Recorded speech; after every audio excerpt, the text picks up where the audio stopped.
সারা জীবন তো ভালোবেসেই গেলাম, এখন আমি চিন্তা ভাবনা করছি আর ভালোবাসবো না।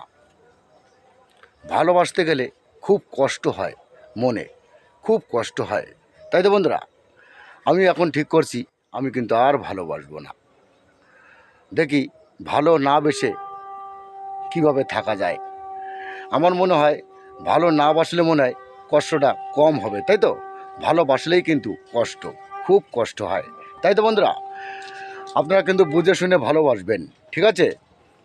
চট করে ভালোবাসবেন না, একদম ধীরে সুস্থে ঠান্ডা মাথায় ভালোবাসবেন। আমার মতন জন্য প্যাসে পড়বেন না, ঠিক আছে তো? আমি ভালোবেসে খুব কষ্ট পেয়েছি, এখনও কিন্তু খুব কষ্ট পাচ্ছি। তার জন্য আমি ভাবছি আমি আর কোনো দিন ভালোবাসবো না। ধন্যবাদ জানাই সকল বন্ধুকে। ভিডিও ভালো লাগলে পাশে থাকবেন, সঙ্গে থাকবেন, ভালোবাসবেন, ঠেলে ঠেলে উপরে পাঠিয়ে দেবেন ফরাওতে, ঠিক আছে তো বন্ধুরা? ধন্যবাদ জানাই সকল বন্ধুকে।